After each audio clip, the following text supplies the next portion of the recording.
inside the deadly outbreak as the panic spreads across the ocean. Could a lethal killer hit our shores? We did the test, and I did have Ebola. It's a threat to the world. We're heading into the hot zone with one of the top infectious disease specialists in the world. Dr. Rich Besser takes us on a terrifying journey. It's the gates of hell. We don't touch them.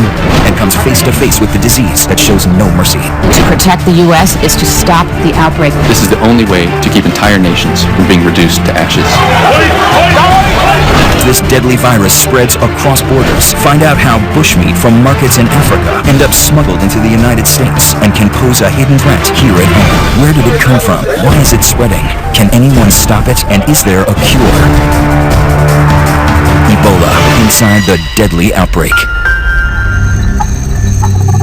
Somewhere on the other side of the planet, in a hidden corner of a tropical rainforest, a new virus is surely incubating. A pathological killer that could unleash a deadly plague at any time. ABC's chief medical correspondent, Dr. Rich Besser, takes us on a harrowing journey to the heart of darkness. I'm crawling through the dense jungles of Cameroon with a man we call the virus hunter.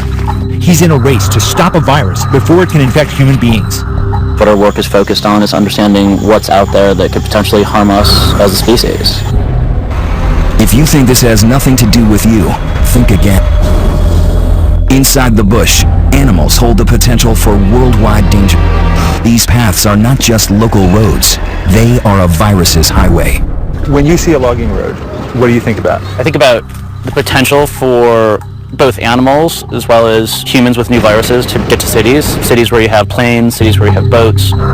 So things that happen in Central Africa don't stay in Central Africa. You got it.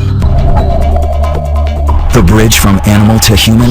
It's believed that fruit bats are the main reservoir of Ebola, carriers who don't get ill, but spread the disease to other wild animals. And then to humans, through bushmeat. Raw meat from apes, monkeys, and others killed for food, and who may carry the virus with them. But this meat doesn't always stay in the bush. Poachers sell it on the black market, and it's smuggled around the world, sold to immigrants longing for a taste of home. A few years ago, ABC News correspondent Dan Harris found what seemed to be black market bushmeat in this New York supermarket. How much you sell that one? It's a pound, $20 a pound. $20 a pound, that's too much, man. Yeah, man. I mean, so this seems to indicate that this stuff is not hard to get. We know that it's readily available not just in Queens, but also in parts of Washington, D.C., parts of Minneapolis, St. Paul, other centers around the country. And it's because people have a passion for bushmeat. They want that taste from home. This African immigrant, a mother of 10 named Mamie Monet, was sentenced to 3 years probation for importing crates of monkey meat, which she has said her community consumes to celebrate religious holidays. Are you guys selling bushmeat out of here? No. No? No, bushmeat no. Fish, dry fish, snails, bushmeat. We had an investigator with a hidden camera come in here, and he found what he said was cane rat from Africa. So nothing whatsoever. Bushmeat. Okay. And you're the owner, you say? The CDC says they're concerned. Experts say that meat like this could potentially be teeming with Ebola, or worse, undiscovered viruses carrying unknown threats. That's why Dr. Nathan Wolf's research is critical, searching an animal's blood for tiny microbes, diseases that could grow into lethal pathogens. It's not alarmist. It's happening. The deadly swine flu that killed 18,000 worldwide jumped to humans from pigs, HIV from a monkey, and now Ebola.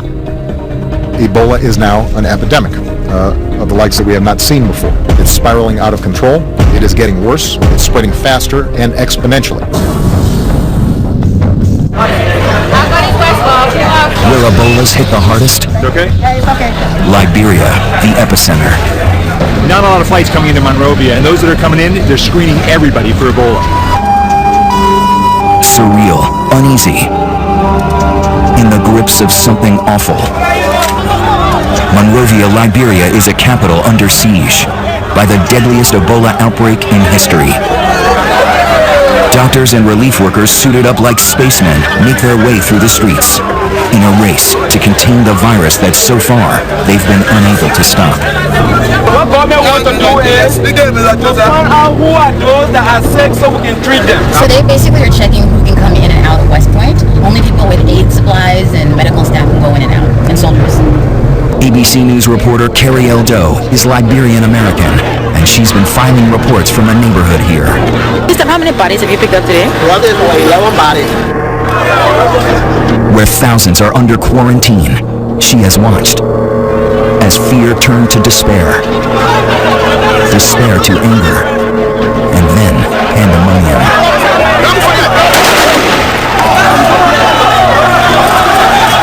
There's been looting and rioting. The only routes out are ones nobody wants to take, by ambulance, straight to an Ebola treatment center, or in a body bag. Liberia is a country founded by freed American slaves. The president, Ellen Sirleaf Johnson, is Harvard-educated and lived in New Jersey. And the main hospital is named for our own president, John F. Kennedy.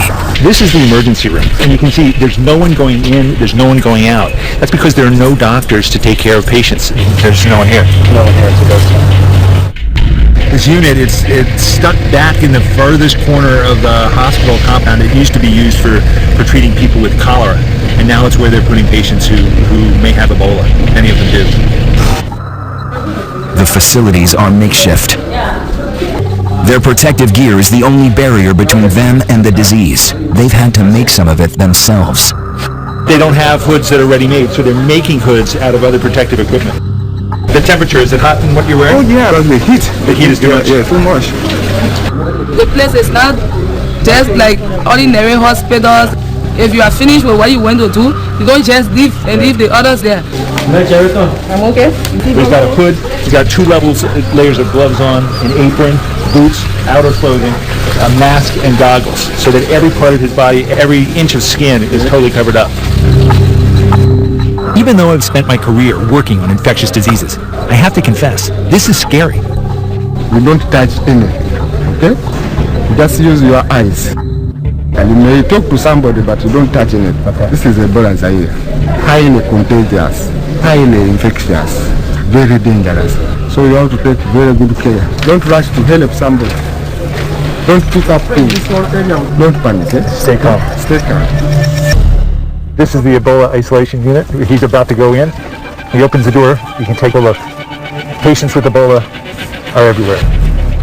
The team is not allowed to go any further, even in all their protective gear. Ebola is named after the river in the Congo, where the virus first appeared in 1976. There have been major outbreaks since then, but never like this. Cases began showing up in March of this year. In June, the first case walks into Monrovia's Elwa Clinic. My job in the Ebola unit was to make sure that doctors were suited up properly. At the time, Nancy Wrightball is a Christian missionary from North Carolina with no formal medical training.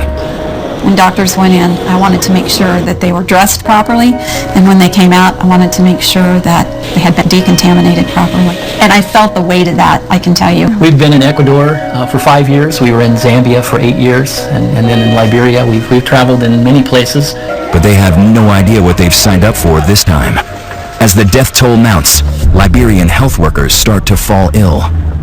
I had a co-worker who ended up having Ebola. And died, and I had trained him for 3 nights. By midsummer, one by one, aid organizations make the wrenching decision to pull out of Liberia. But the Wrightballs stay. So do Drs. Kent Brantley and John Fankhauser, physicians and fellow missionaries who work at Nancy's clinic. Our hospital is a busy, 45 to 50 patients at any one time, 3 to 5 surgeries, delivering, 4 or 5 babies every day, where we'd see 150 patients a day. So each of us took our turn seeing patients in the clinic as well. So it was very busy, very full, and very clinical. They don't realize they are in the midst of the worst Ebola outbreak in history. The problem? This outbreak has come to such a densely populated place. 2 years ago, there was one in Uganda, across the continent. Back then, Dr. Besser traveled deep into the jungle to rural villages, very far from any city. Wrapping up this This epidemic is all about going down these roads, finding any possible case. It's really hard work. He and his producer were the only outsiders permitted to travel with the CDC team into the epicenter, with unprecedented access into the wards of suffering. Just try and stay calm. It is quite frightening if you suddenly start to find breathing difficult. Alright, don't touch your masks. That's the rules. Okay, good. This time, Besser was allowed to go inside, but it was too dangerous to allow his producer to follow. He went in alone, with only a small camera. I have to say that there are a few things that I've done in medicine that are as nerve-wracking as going into this place.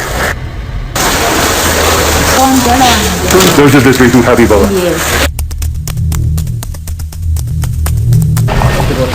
And doused with bleach again and again. It's hot in there. This outbreak was ultimately brought under control. Its isolation made it more possible to contain. But Ebola didn't go away. It may have been as early as December that this latest strain came out of the jungles in Guinea, along the open borders of 3 countries. And when it hit Liberia's biggest city, it exploded with a vengeance.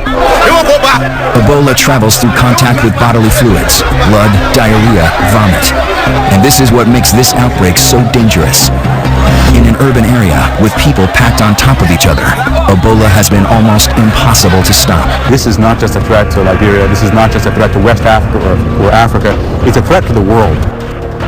If we don't turn it around, for every day it continues to spread, there's more and more risk of spread to other countries in Africa, other countries around the world. There is no way we can seal off and isolate a country, even if we wanted to.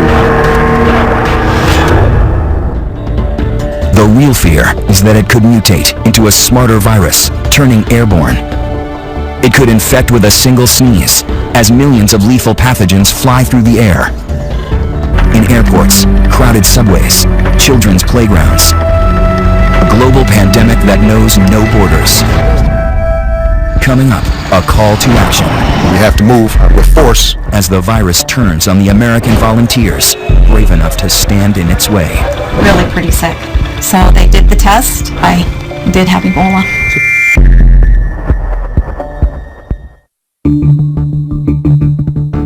We have to act fast. We have to move with force. And President Obama now sounding the alarm, sending 3,000 U.S. troops and 100 specialists to West Africa, to the front lines of the battle against the deadly Ebola virus. Faced with this outbreak, the world is looking to us, the United States. Joining healthcare workers who have come from all corners of the globe in a race against the clock to beat back the pandemic.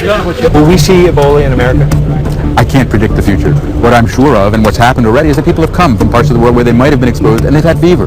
So we have to be prepared. We have to be prepared to test, to isolate, and to respond. Already, Ebola is in 5 West African countries. The epicenter, Monrovia, Liberia. At the request of the Liberian government, we're going to establish a military command center in Liberia to support civilian efforts across the region. Henry Gray is running logistics here for Doctors Without Borders. So this is a 240 square meter tent. Building clinics here as fast as they can. This group is on the front lines of every health crisis in the world, but even they are overwhelmed. How much room do you have now in the 120-bed unit? 120-bed unit is full. It's full. Full. And the patients who come here who need care? Unfortunately, we have quite high mortality amongst the patients, so that frees up space. Before this outbreak, what's the largest center you've ever designed? Earlier in this outbreak in West Africa, I think we went up to about 80 beds, but prior to that, around 40 beds. 40 beds? Yeah. And here, 10 times that? 10 times. Is the virus winning? The world has never seen Ebola as we're seeing it now, and the challenges are enormous. Ebola is sneaky. The first symptoms look just like flu or malaria. Achy muscles, a headache, fever. The patients have probably delayed coming in, tried to convince themselves they don't have the virus. Going into the triage unit here at JFK Hospital, that's where they try and sort out whether a patient coming in has Ebola or something else. They're having diarrhea, stomach pain, vomiting, some are bleeding from the mouth, another person is bleeding from the injection sites. And how will you know if that's Ebola or something else? Because majority of them have interacted with people who died. All along the way they're spraying with chlorine so that if there have been any Ebola leakages, they're killing it with the bleach. So what happened? One of the patients just died from the here just on arrival. I spent here like 20 to 30 minutes. So by the time they get from triage into the building, some of them have died. Yeah. And Ebola can kill you in so many ways. Severe dehydration, your kidney and liver shuts down. You may even bleed to death. The sheer number of cases coming in make it very dangerous for those patients who don't actually have Ebola. They're sitting near the patients who are sick. Is that a problem? Well, once they bring somebody who doesn't have an infection in here, then they have exposed that person. But we take so many precautions inside. Yeah, but for the patients who come in, if he didn't have Ebola before, he may have it now. Yeah, the risk is high. We are spraying all the time and we limit movement. We don't have enough space where to put this. Yeah. That's why there's too many patients. Yeah. You need more space, more treatment facilities. More beds. When Dr. Besser came back to the clinic the following day, they had 10 more dead, 30 more sick, and they were turning patients away. How many patients are you seeing? How many? 80. Yesterday they said there were 60. They keep coming. There's 3 patients waiting to be seen, but nowhere for them to go. No beds. It's full. At the Elwha Clinic, Dr. John Fankhauser is relieved that reinforcements are arriving. For most of the summer, he and his colleague Dr. Kent Brantley were among the few American doctors who stayed. Kent Brantley, he's a family physician, much like me. Kent was drawn to the Ebola work, and when Samaritan's Purse offered to run the newer Ebola unit, they named Kent as the medical director. By midsummer, his fellow evangelical missionary Nancy Wrightball had gone from hospital administrator to decontaminator. When Ebola hit, Nancy stepped into the position of not only our head hygienist, but also training the other hygienists that were coming alongside. And so she had a position that was never inside the unit. When we got suited up, she would make sure that we were suited up appropriately and not an inch of skin was showing. And then when we came out of the unit, Nancy was in charge of spraying us down and decontaminating us. Those are critical jobs. Exactly. Very critical. She understood the risks, but even that didn't protect her. One hot day in July, Nancy Wrightball started to feel ill. I first knew Nancy was sick on her birthday. I was running fever. I had malaria once in this past year, and it was just the same symptoms. Dr. Brantley was also sick, and so Dr. Fankhauser took on a job he never thought he'd have, caring for his friends. Kent became ill the day after Nancy became ill, and I found out about it after he had spent the day at home, and he had fever for about 12 or 14 hours solid, and I was concerned. The next morning, Ken contacted me and was actually doing worse. By Saturday, I was still not doing very well, and the doctors came back and said, Nancy, we don't really think you have Ebola, but we want to do the test anyway just to set everybody's mind at ease. It seemed almost impossible with how cautious both of them were. We were really trying to convince ourselves that this was some other form of illness, maybe dengue fever or some other type of illness that would be mosquito-borne or could have infected him and caused similar symptoms. And still ahead, an experience that becomes all too real for American caregivers working here. There's a fire straight from the pit of hell. They weren't sure I would even make it to the U.S. And then, is there a cure? Ebola inside the deadly outbreak.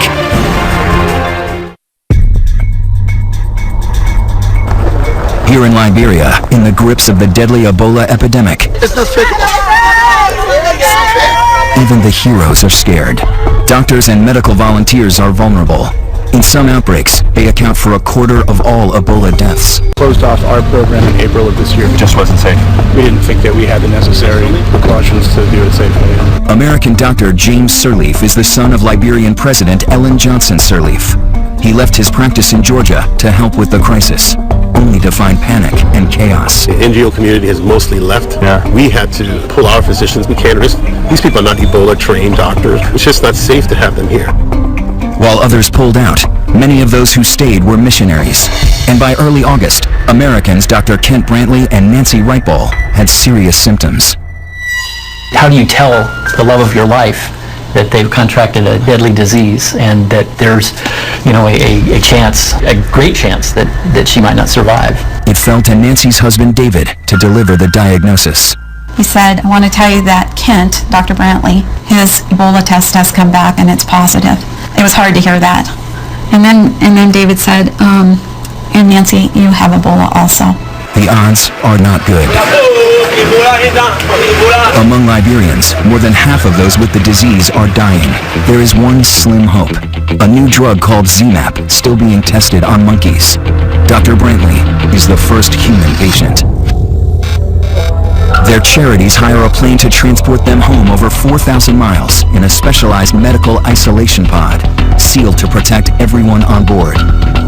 When I got on the flight in Liberia, I wondered if I would ever see David again.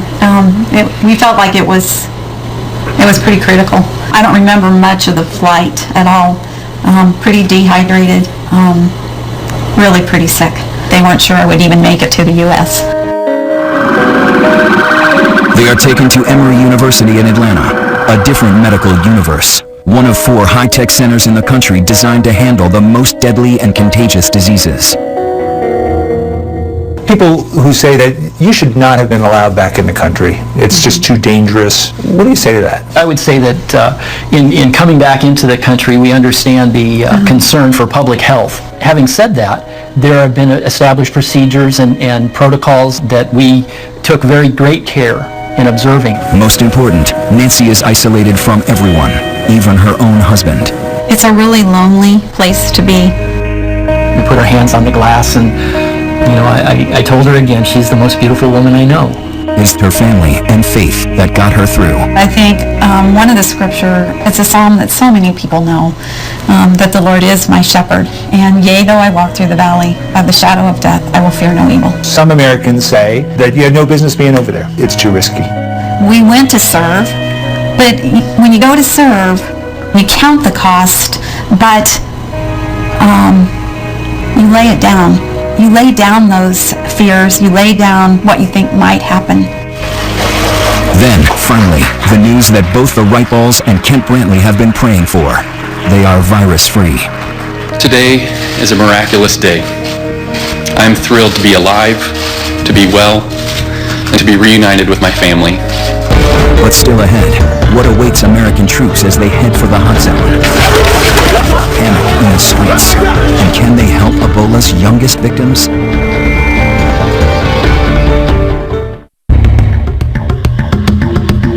It looks like a war zone. The West Point slum in Monrovia, Liberia. Population over 50,000. By now, the Ebola virus, on the move since December, has killed over 2,000 people in West Africa. And now 3,000 American troops are preparing to deploy there. This is an epidemic that is not just a threat to regional security, it's a potential threat to global security. If these countries break down, if their economies break down, if people panic. It's already happened. In Monrovia, Liberia, the epicenter of the crisis, West Point became a flashpoint. The panic started in mid-August when the government set up an Ebola holding center there. They quickly filled up with people like Finda. The other adults in her family are dead, so she has 6 kids with her, and her nephew Sa is sick.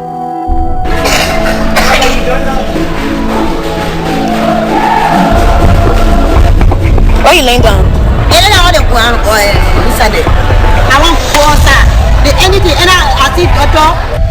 Her young sister, another nephew, and her own 2 boys aren't ill, but they all wait with Sa, amid other patients who may have Ebola. You an hour? I will not touch him. Touch him. Why? Because it's safe. It's safe. And then what I can in my hand.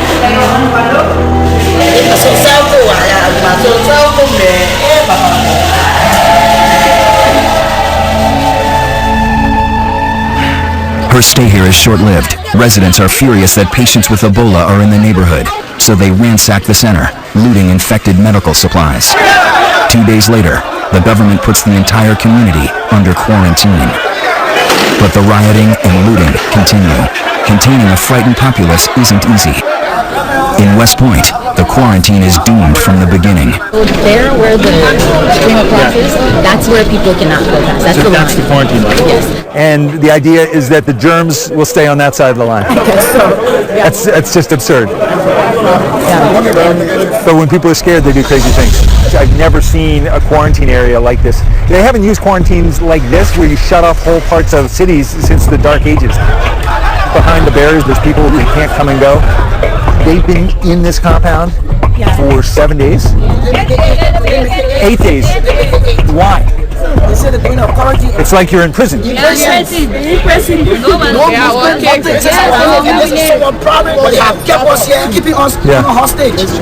For some, no food, little water, and no power.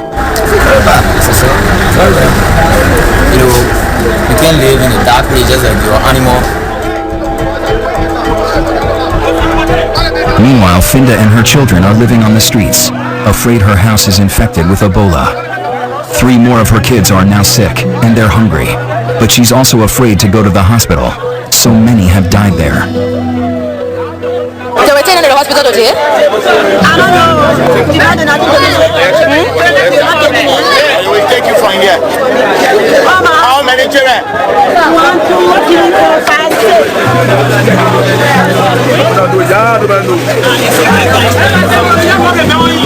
Like it or not, like so many others, she is forced to go. But it's too late. Little Sa dies in the hospital. But these photos have surfaced. Even in death, he is known as the little boy on the bucket. When Finda sees those pictures, she breaks down. I think it's going to get better in my head. Because I get play for my children. Ali, the only baby people that die in my head. They might give me a guess of what they need my hair. Come be happy. They say I get this out. Anything I need to go. Now go say that one I will not get it. Now go give me the one. I say voting for him. I say pray for him for giving them and they want to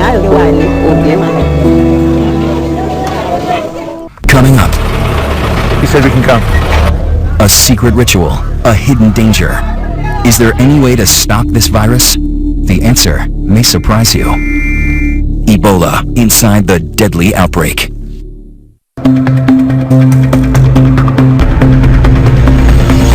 I never thought I'd be in pursuit of death. We're chasing one of the burial teams that's been put in place to properly dispose of people who die from Ebola. But in Monrovia, Liberia, Ebola is spreading uncontrollably. One of the main ways Ebola is spreading in West Africa is through burial practices, the ritual cleaning, the other things that are done around burial. If they can't change that, the feeling is there's no way to control Ebola in West Africa.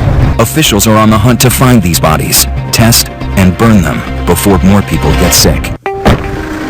At JFK Hospital, the dead are taken out through the back door. We can come to this side. Yes? We're beckoned in by part of the burial team. He said we can come. Don't touch anything. Don't touch anything.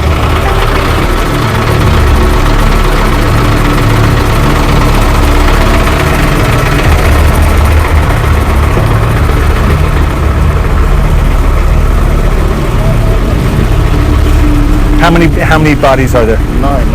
9? 9. They've already collected 9 people who've died from Ebola. How many more will there be today? 5 more. 5 more to be collected. Oh my God. It's the first time here in Liberia that I've really been scared.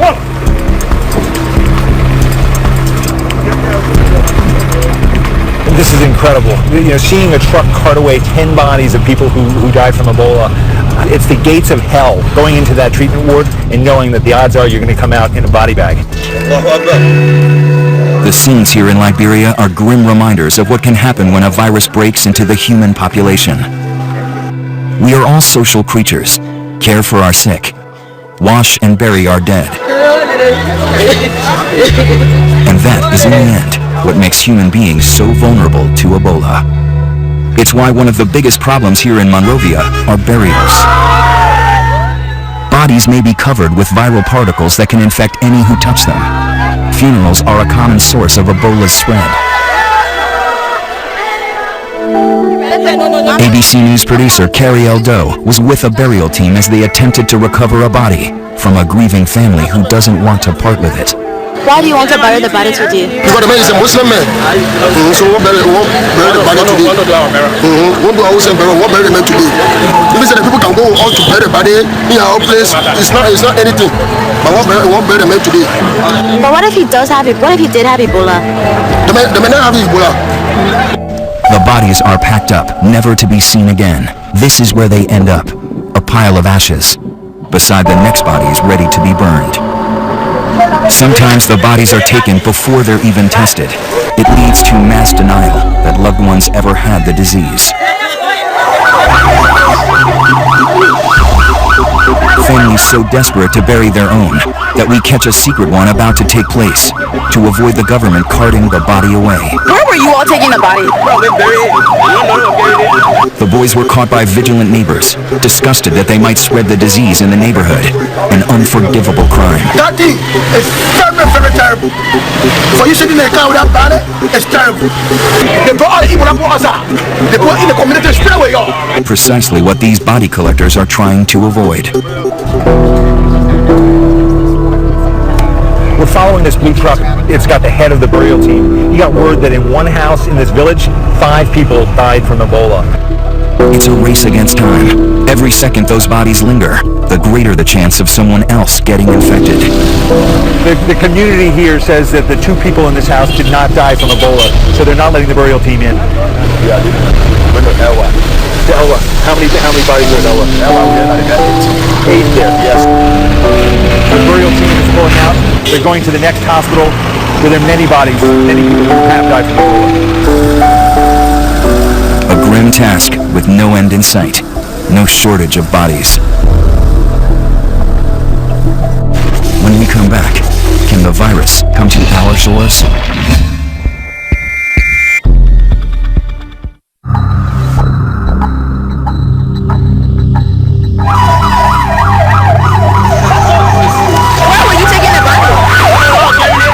It is a fire.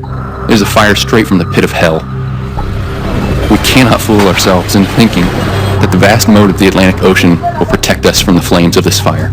An impassioned warning from a man who knows Ebola's wrath all too well. American doctor Kent Brantley knows he's lucky. The medicine he took is not a definitive cure for Ebola. Others who were treated with it have died. And as the U.S. puts boots on the ground in West Africa, cases there double every 3 weeks. An already very weak public health system is near collapse in these countries. Patients are being turned away, and people are literally dying in the streets. And it's a struggle to keep infected patients quarantined. This video captures hospital workers trying to subdue a man who ran away from the Ebola ward. Even one case undetected can wreak havoc. A few weeks ago, a Nigerian diplomat with Ebola slipped out of his quarantine and fled to the global oil hub of Port Harcourt, where hundreds of workers from all over the world live. He was secretly treated by a local doctor in a hotel room. That doctor died of Ebola, but not before treating dozens of patients that could have infected others. Now, more than 200 people are being monitored for the virus, leaving all of Nigeria at risk. This matters big, not just for Americans, for everyone in the world. This is an unprecedented health threat, and if we don't stop it here, we're going to be dealing with it for years around the world. As the world focuses on containing Ebola, there is hope that it can finally be stopped. Scientists are right now racing to develop a cure. The NIH is testing a new vaccine, while Japanese researchers say they've developed a method to detect Ebola in just 30 minutes. And the latest breakthrough, doctors in Nebraska have injected Dr. Rick Sacra with antibodies from his colleague Kent Brantley's blood, and he seems to be responding. The best way to protect the U.S. is to stop the outbreak in West Africa. What can be done to save the lives of people who already have Ebola? We give them the best. There are some who are doing well. Like I can call you, Roma.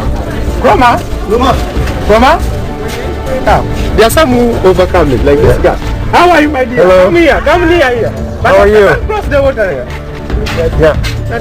How are you doing? You have been here for how long? How many days? 1 week, 1 day today.